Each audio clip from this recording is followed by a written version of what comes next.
خوانش بدیعی از خزینه رادیوی فرهنگ.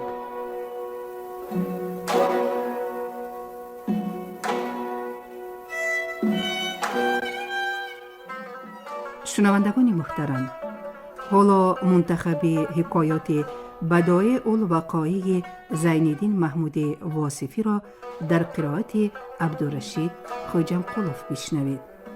گفتار یکم.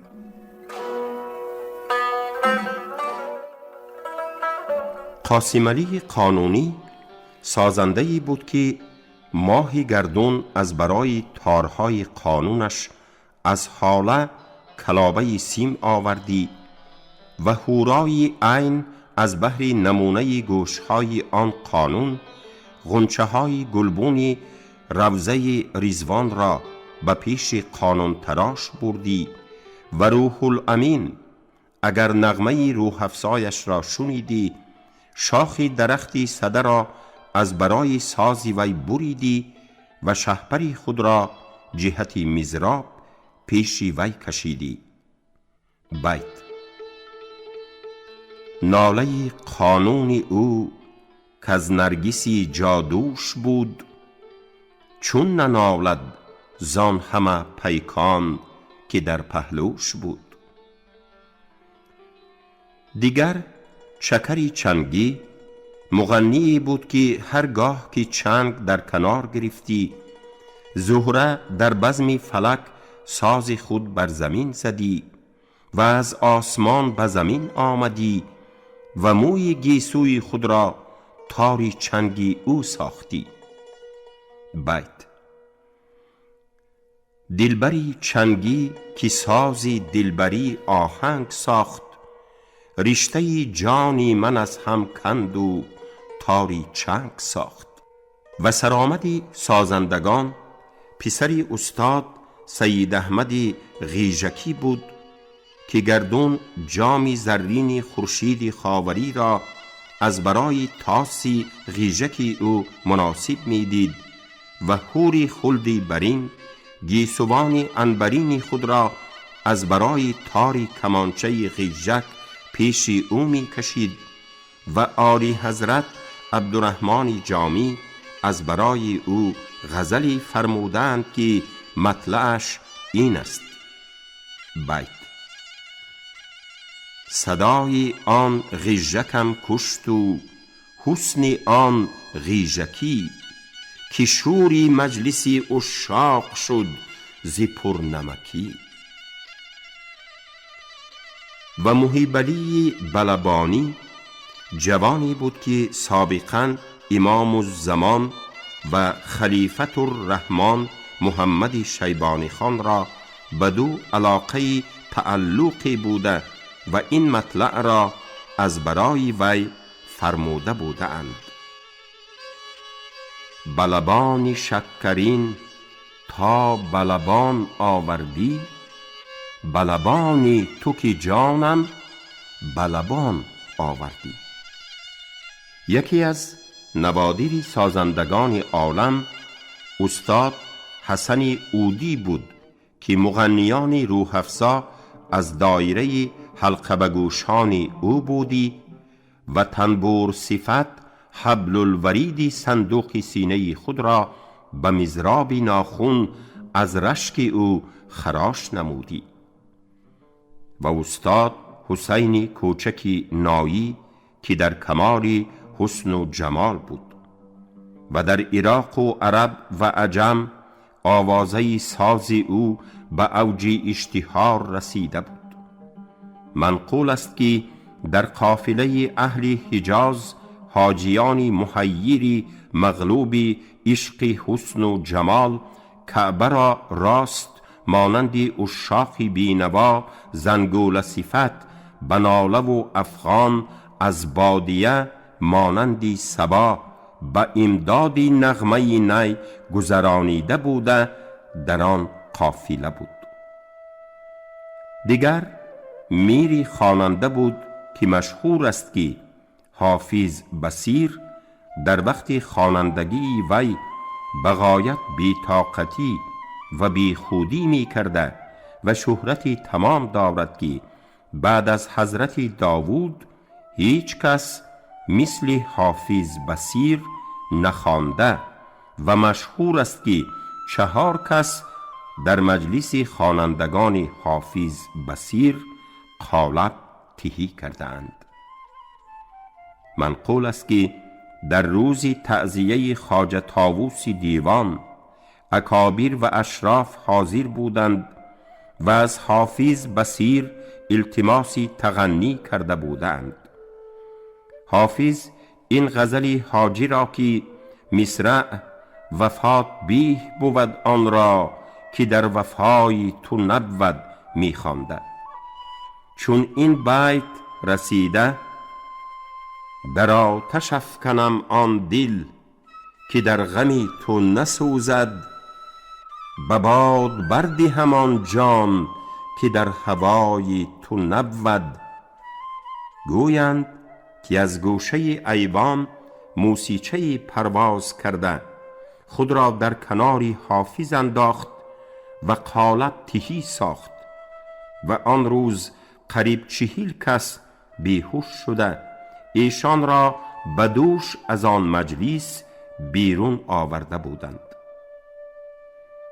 القصه در منزل 40 دختران که یکی از موازی ایلاق پادشاه مرحوم سلطان حسین میرزا بایقرا بود. خواجه محمد صراف انگیزی صحبتی ساخت و طریقی جشنی انداخت و تمامی اعیان اهل کاروان را طلب نمود. چون هر کس به جای خود قرار گرفت، حضار مجلس از حافظ میر غزل و از استاد حسینی کوچک فصل نی التماس نمودند. حافظ میر غزلی که مولانا بینایی از برای استاد شیخی نایی در بدیهه گفته بود آغاز خواندن کرد. مطلعش این است: بسوختی ذاتشی نایی دلی بلاکشی من، مگر بنای نفسی می دمد بر آتشی من. مقصود علی رقاص جوانی بود که هرگاه به رقص در آمدی خورشید خاوری و مه انوری به گرد رفتی و چون از رقص باز استادی حضار مجلس را به گرد سری خود در گرد یافتی. در وقتی که آن جوان در رقص بود، این کمینه را از غزل مولانا بینایی و خواندن حافظ میر کیفیت دست داده بود. به خاطر رسید که در جواب آن غزل شاید که در بدیهه از برای آن جوان رقاص غزلی توان گفت و از برای نثار مقدمش لال آبدار توان سوفت. هنوز آن جوان از رقص فارغ نشده بود که آن غزل به اتمام رسید. مطلعش این است: برقص گرم چو گردید سروی مهوشی من، زیباد دامنی او در گرفت آتشی من. چون آن جوان از رقص فارغ گردید، آن غزل به عرض اهل مجلس رسید و به نثار تحسین و تحف آفرین مزین گردید. یکی از دوستان که همواره در صدد شهرتی حیثیاتی حقیر و در مقام اظهار این فقیر بود، گفت که فلانی علم موسیقی را به غایت خوب می داند و غزل را در نهایت مرغوبی می خواند. حضار مجلس که این شنیدند مبالغه از حد در گذراندند و نایی را فرمودند که نای را ساز کرد.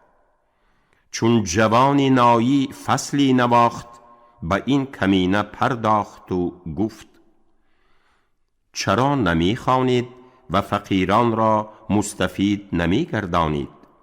گفتم: ای سروی سرافراز و ای یاری دلنواز، هرچند بر صحیفه خاطر ملاحظه می نمایم و چشم بر جریده باطن می کشایم، نقشی یک بیت بلکه یک حرف مرقوم نمی یابم. تبسم نمود و گفت: شما را قوت و قدرت در آن مرتبه باشد که غزلی بدان غرایی و شعری بدان رعنایی در بدیهه توانید گفت، چی احتیاج به شعر دیگری دارید؟ چون این قول به گوش من رسید، دری مبدأ فیاض بر روی من کشاد و این سوانح غیبی روی داد. گفتم که نی بردار و آغاز کردم که عشاق را ز ساز تو حال دیگر شود، چون نی بری به سوی دهان نی شکر شود. جانا من آن نیم که بنالم ز دست تو، سوراخ ها چون نی اگرم در جگر شود. خواهم که بعدی مرگ دمد نی ز تربتم، باشد که هم نفس به تو ای سیم بر شود. زان نی نیاورم به دهان کآتشی دلم، افتد به نای و آتشی من تیزتر شود. بر من گریفت نیست که افغان کنم، ولی ترسم ز پرده راز نهانم بدر شود. زینسان که همدمی لبی لعلی تو بینمش، آخر به نی دو دست مرا در کمر شود.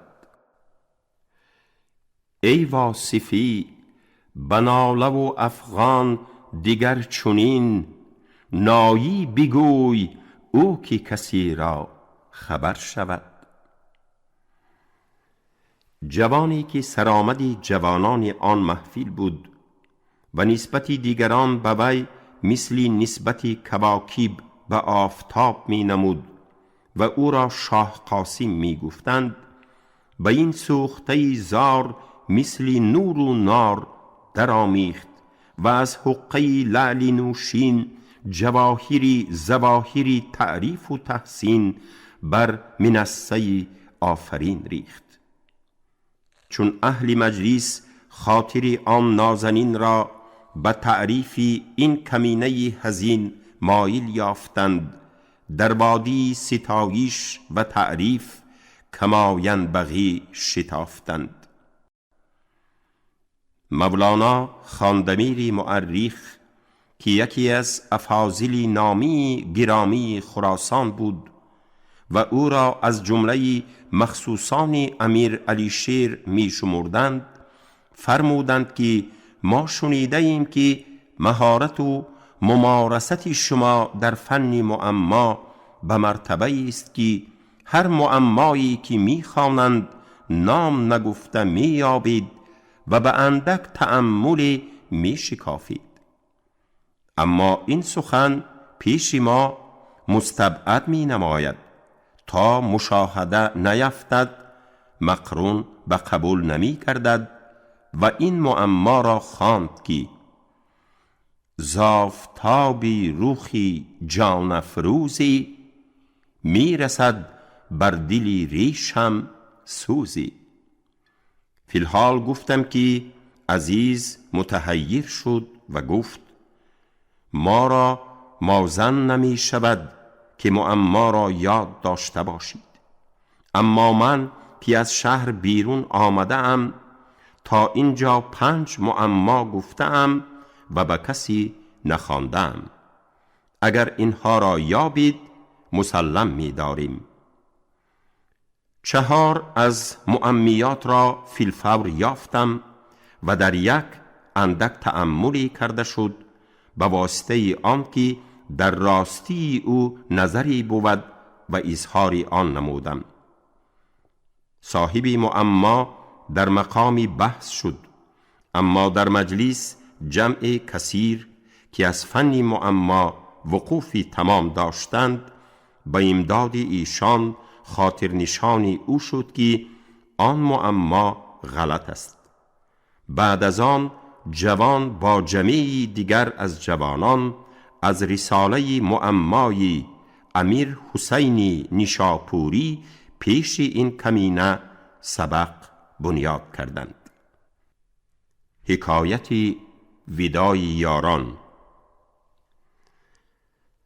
چون کاروان به نواحی آبی آمویه رسید، در وقت غلو و طغیان آب بود که شترانی مستی کفاندازی افواجی امواج جیحون با بختیانی زبردستی اوج گردون انگیزی جنگ می کردند.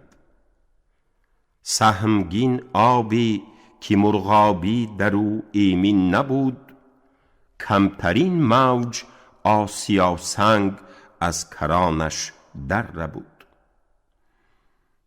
زمین در مقابل سپهری برین در آمده، در موازاتی کهکشانی گردون از جوی جیحون کمربند بر میان بسته و از ماهیان خنجرهای آبدار در کمرگاه استوار کرده و در برابری نجوم و کواکبی طارمی نیلگونی اطرافی مجره گلهای خودروی صدبرگ بر ساحل دریا پدید آورده.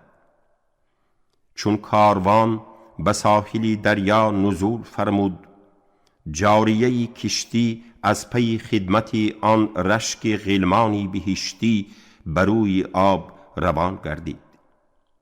خلاق المعانی کمال اسماعیل اصفهانی از برای کشتی لغزی گفته و بسی دری معانی بدی سفته. فقیر آن را به خاطر داشتم، یک چند بیت از آن بحر خاطر کشتی صفت به ساحل بیان آمد. چون هر بیت زورقی بود مملو از لعالی معانی که غواص فکرت از قعر بحر معانی بیرون آورده است، جوهرشناسانی پاکیزه گوهر آن را به نقد جان خریداری نموده، در درج سمع و حقه قبولش جای دادند و آن لغز این است: کیست آن سیاح کو را هست بر دریا گذر، مسری کو سال و مه بی پای باشد در سفر. رهبری خلق است او را خود نه چشم است و نه گوش، نام او طیار و او را خود نه بال است و نه پر. هر که جایی خویشتن اندر دلی او باز کرد، گر رود در بحر قلزم باشد ایمن از خطر. مالداری کرده همچون غافلان تکیه بر آب، فارغ است از بازگشت و ایمن است از خیر و شر.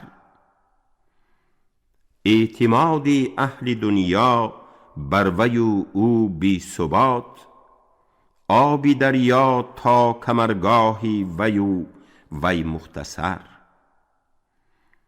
در میان بحر همچون بحر باشد خشک لب، باشدش بیمی هلاک آنگه که شد لبهاش تر.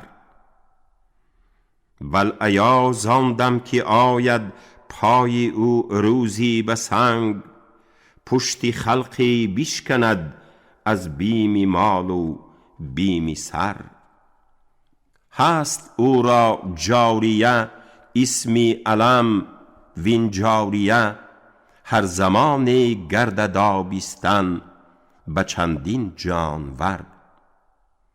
می خزد بر سینه همچون مار نه دست و نه پای، وانگهی مانندی کژدم دم برآورده به سر. عاقبت باشد هلاکی او چو مستسقی در آب. زانکه چون مستسقیان باشد ز آبش ناگذر. خانه بنیاد او بر آب و آبادان ز باد، وانگهی همواره او از خاک و آتش بر حذر. باش گونه خانه دیوار و در مانندی هم، سقف او در زیری پای است و ستونش بر زبر. ساکنان او نیندیشند از طوفان نوح، وز همه بنیادها دیواری او کوتاه تر. طرفه تر آن است کاو را زندگی چندان بود، کآب را اندر درونی او پدید آید ممر. در همه بحری بود جایش مگر کاندر دو بحر، بحری شعر و بحری جودی پادشاهی بحر و بر. خواجه محمدی صراف در ساحل آن دریای بحر صفت مجلسی بسیط آراست و سپهری منقبت محفلی مدید افراشت. اهل فضل و ارباب کمال که دری بهاری افضال و خوبانی صاحب جمال که درت و تاجی افسری فروخ بودند، هر یک به مرتبه لایق و درجه موافق قرار یافته بودند. سازندگانی دلکشا و روح افزا اصول غم از بساطین دلی پرالم مغتضب و مجتث می گردانیدند. جناب خواجه مذکور پیروی ارباب کرم نموده، طریقه لطف معلوم داشته به عاشقان ابتری مهجور که به سبب طالع شوم از وصل یار محروم، ردف و ردیف مهنت و دخیل قید محبت به نوعی بودند که خروجشان از نایره ملالت محال می نمود. چون مقرر بود که کاروان در لب آب متفرق گردند و بعضی متوجه کابل و آمول و بعضی روی به جانب حصار و خزار داشتند و فرقه لوای عزیمت به سمرقند و بخارا می افراشتند. در زمان مفارقت و وداع از حافظ میر التماسی غزلی نموده شد. اتفاقاً روز ابری بود، سحاب مانندی چشم عاشقان اشک فشانی می نمود. این غزلی افصح الفصحا و املح الشعرا حضرت شیخ سعدی را حسب الحال بنیاد کرد. بگذار تا بگریم چون ابر در بهاران، کز سنگ گریه خیزد روزی وداع یاران. با ساربان بگویید احوال آب چشمم، تا بر شتر نبندد محمل بر روز باران. هر کس شراب فرقت روزی چشیده باشد، داند که تلخ باشد قطع امیدواران. بگذاشتند ما را در دیده آب حسرت، گریان چو در قیامت چشمی گناه کاران. ای صبح شب نشینان جانم به طاقت آمد، از بس که دیر ماندی چون شام روزداران. چندین که برشمردم از ماجرای عشقت، اندوه دل نگفتم الا یک از هزاران.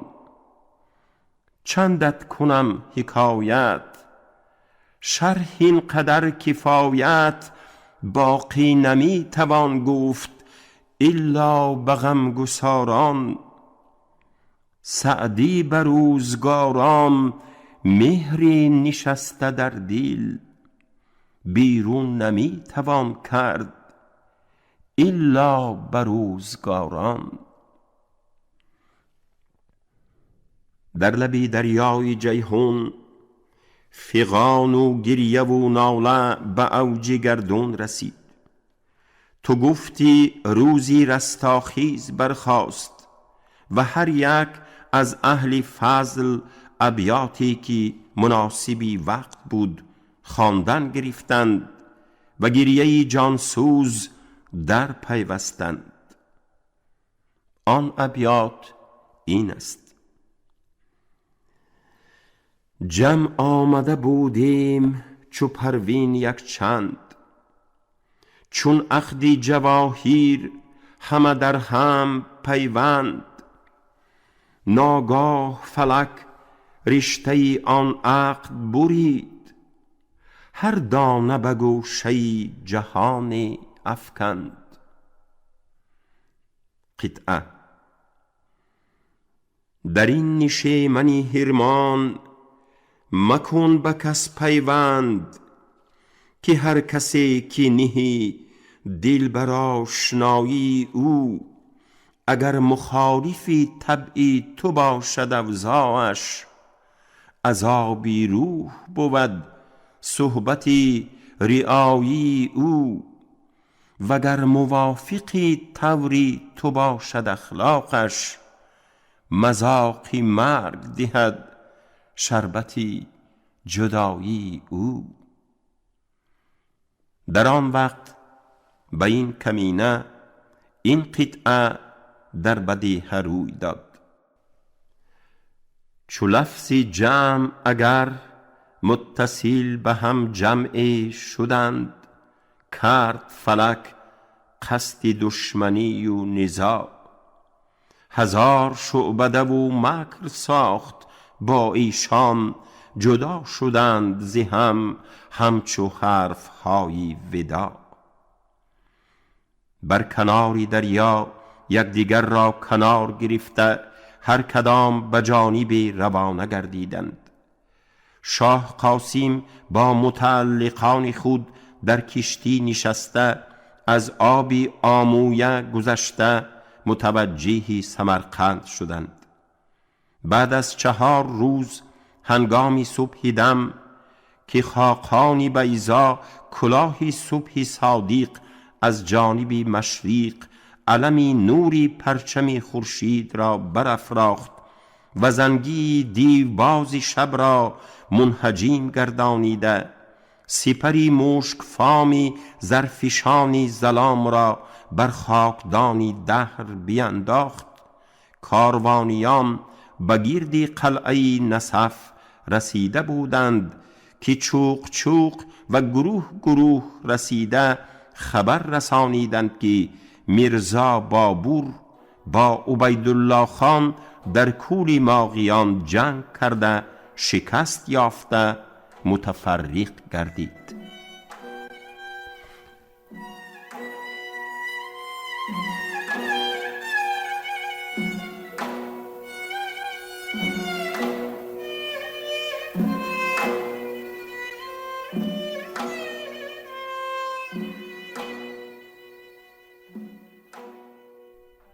شما گفتار یکم را از منتخب حکایات بدایع الوقایع زینالدین محمود واصفی در قرائت عبدالرشید خوجمقلوف شنیدید. انجام خوانش بدیعی از خزینه رادیوی فرهنگ.